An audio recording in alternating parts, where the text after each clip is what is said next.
O presidente Lula decidiu vetar integralmente o projeto de lei da dosimetria, que reduz as penas dos condenados pelo 8 de janeiro.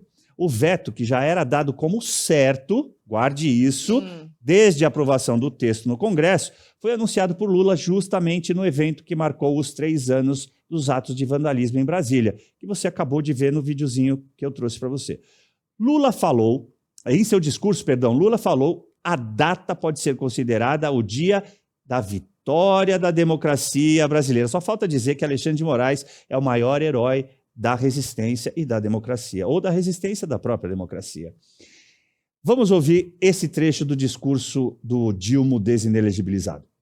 Democracia, ela é a arte do impossível e ela é a arte da competência, da convivência democrática na diversidade. 8 de janeiro está marcado pela história como o dia da vitória da nossa democracia. Vitória sobre os que tentaram tomar o poder pela força, desprezando a vontade popular expressa nas ruas. O Brasil e o povo brasileiro venceram. Democracia não é uma conquista inabalável. Ela será sempre uma obra em construção, sujeita ao permanente assédio de velhos e novos candidatos a ditadores. Por isso, a democracia precisa ser zelada com carinho e defendida com unhas e dentes, dia após dia. Requer a participação efetiva da sociedade nas decisões de governo. A verdadeira democracia exige a construção de um país cada vez mais justo e menos desigual, com mais direitos e menos privilégios. Ela é também o direito de dizer não. Viva a democracia brasileira! Nojento. Quem aguenta isso? Vocês estão Tivemos rindo. que aguentar, Júlia. Não posso falar isso, não? Não, já falou, tá tudo certo. Não, gente, vamos lá. Hoje, meu querido amigo Serrão falou uma coisa que eu fiquei pensando e eu achei toda razão.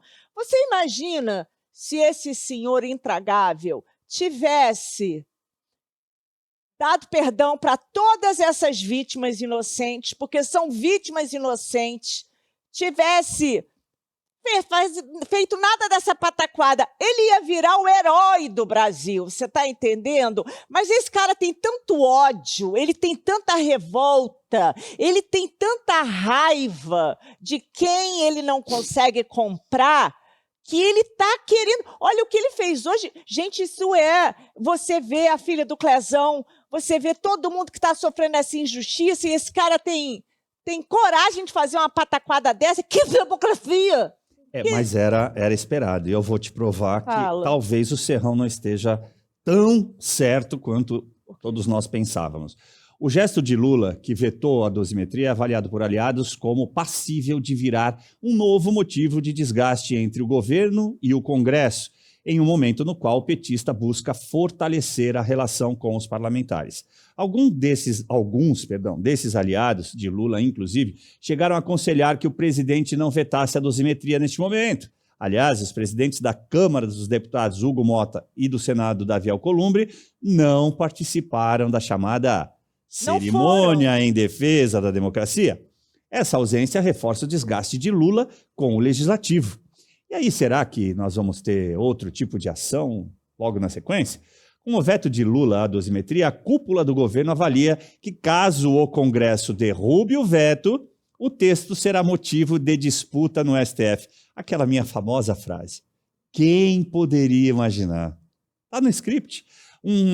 Uma eventual ação no Supremo para barrar o projeto após uma possível rejeição ao veto, porém, não precisaria partir do Executivo. O mais provável, no cenário atual, seria um partido aliado de Lula ou um parlamentar de esquerda acionar o STF. Ah, você vai falar para mim que não está no script isso? Você nunca viu o próprio PT, Randolph, Lindbergh e tantos outros fazerem ações? Aliás, eles já fizeram ações. Já tem um mandado de segurança, se eu não estiver enganado, do PSOL, já prevendo que isso pudesse ter o veto derrubado e já estão discutindo isso.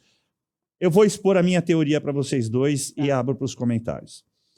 A minha teoria era a seguinte: em virtude de tudo isso, ele sabia que, aliás, vamos colocar a premissa básica inicialmente, ele é um anistiado.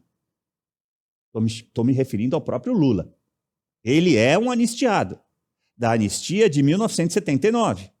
Uma anistia que anistiou todos os atos ocorridos desde agosto de 1961 até setembro de 1979, quando ela foi promulgada, aprovada pelo Congresso e promulgada, entrou em vigor, e todas essas pessoas foram anistiadas, e muitos deles se tornaram políticos.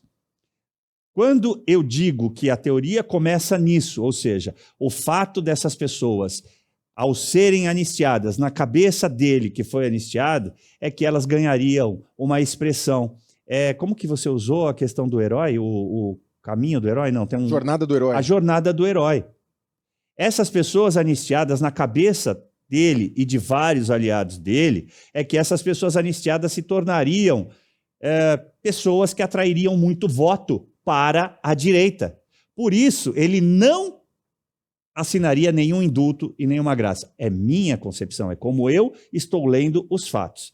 E aí entra aquela provável negociação de derrubada da Magnitsky, no caso do Alexandre de Moraes, supostamente que os irmãos Batista foram para os Estados Unidos negociar com os assessores de Donald Trump. Seria uma demonstração de que a gente está, dos Estados Unidos, estamos dispostos a negociar com vocês, mas em contrapartida vocês precisam nos apresentar uma demonstração de que vocês vão aliviar a questão dos presos políticos. Começa-se esse trabalho com esse PL chamado grosseiramente de dosimetria, porque, pessoal, vocês já ouviram aqui inúmeras vezes o Pavinato falar, eu falar, o SCAF teve aqui essa semana, falou, acredito que o João vai concordar. Dosimetria é referente ao juiz de mérito da causa. É ele que define quanto que a pessoa vai pegar de pena. Ponto. Então, PL de dosimetria é esdrúxulo, para dizer o mínimo, na questão semântica. A gente tem chamado de doce-mentira. Eles vão lá e começam a planejar isso de dentro dos próprios gabinetes do Alexandre de Moraes e do Dias Toffoli. Já muito se falou sobre isso, inclusive na imprensa. Malu Gaspar foi uma também, já que a gente citou-a, que também já tratou sobre isso, Mônica Bergamo e etc. Isso vai através de alguém que é uma ligação entre o STF e o Congresso, que é o Paulinho da Força. E aí ele aparece apoiado por ninguém mais, ninguém menos que Aécio Neves e o Temer. Tirou o pessoal da tumba toda. Exatamente, para ganhar um pouco de força, um aspecto de, olha, a gente está aqui, aquela coisa de vamos conversar, vamos resolver tudo no diálogo, vai ficar bom para todo mundo. Só que em nenhum momento mostrou-se o PL. Ninguém tinha acesso ao projeto. O Paulinho da Força não mostrou para ninguém, isso foi colocado imediatamente para ser votado e os deputados de direita, os deputados de centrão que ajudaram a aprovar, simplesmente não conheciam o texto, ficaram conhecendo naquele momento. Então acreditaram, e hoje eu estive num programa com o deputado José Medeiros, que me disse exatamente com essas palavras. Todos de direita acreditaram que, em virtude da negociação que estava sendo feita entre Lula e o governo Trump, que ele deveria dar essa demonstração e que no final ele vetaria o projeto e ainda assim eles ganhariam alguma coisa. Eu só quero dizer o seguinte, hoje eu tive a comprovação de que a minha teoria estava correta. No entanto, eu vou garantir aqui o benefício da dúvida à maior parte desses deputados, porque realmente não conheciam o projeto, acabaram votando, acreditando nisso, mas você não pode entrar num lupanário, para usar um termo bem bonito, que na verdade é um puteiro. Você não pode entrar num puteiro e procurar uma virgem. Ou pode? Não quero acreditar, de verdade agora, não quero acreditar que os caciques, aqueles deputados mais experientes que a gente tem e que são aguerridos, concordaram com esse tipo de estratégia para chegar exatamente nisso agora, nesse veto. E a gente discutiu aqui, eu, Pavinato e acho que o Segré estava junto naquele dia, a gente garantiu que era impossível que as pessoas estivessem em casa no Natal através da aprovação desse PL da doce mentira. Então, toda a narrativa foi construída, talvez, também para convencer aqueles, vamos chamar de deputados menos avisados, de que o PL favoreceria um grupo de pessoas que sairia da cadeia. Nas contas de especialistas, cerca de 18 pessoas sairiam imediatamente. Imediatamente assim, né? Depois da avaliação do juiz, que é o sumo sacerdote de tudo. E cerca de 80 seriam beneficiados no longo prazo, talvez até maio deste ano. Nós temos 155 pessoas presas. Então perceba que não atinge todo mundo, iria atingir ao longo do tempo. O que eu estou querendo propor para você que está em casa pensar, e agora vou chamar os dois aqui para o nosso debate. Valeu a pena tudo isso? Não só não tiveram o acesso à SPL, a nenhuma benesse, como agora está vetado, e mesmo que eles derrubem o veto a partir de fevereiro, que é quando eles voltam, porque afinal de contas, né, João? Estão todos de férias. Gente, eu tive 7 dias de férias, você nem teve, né? Não. É isso. Oposição tira férias, não é curioso isso? Eu achei bem curioso. Pois é.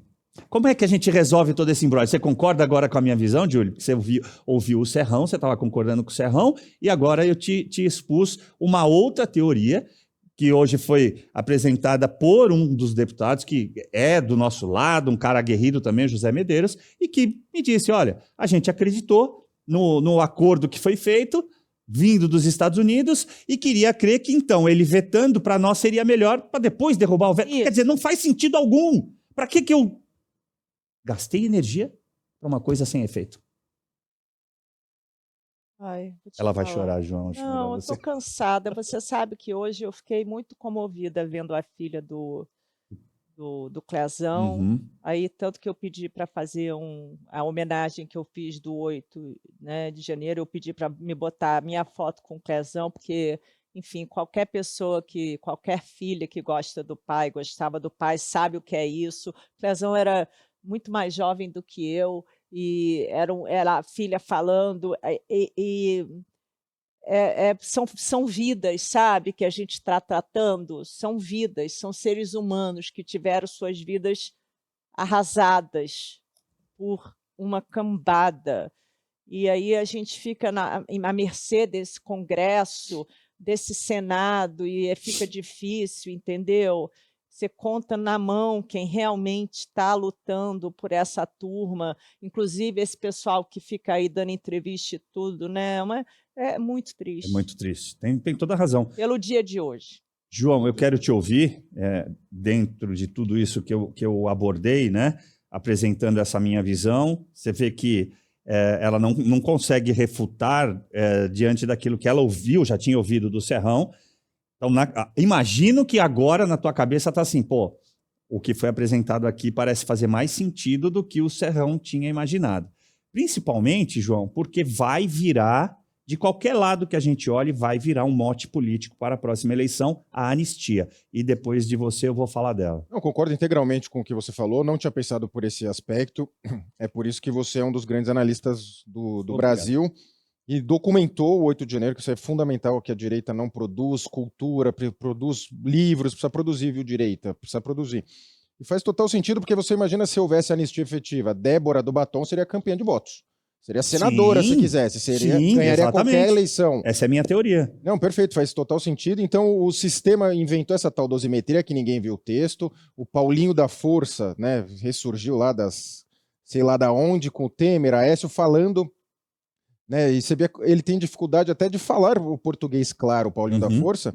Então, certamente, o texto não é dele, é de outras pessoas aí que confabularam para aprovação desse texto, como você bem mesmo colocou. E esses anistiados foi 79, né? De 79,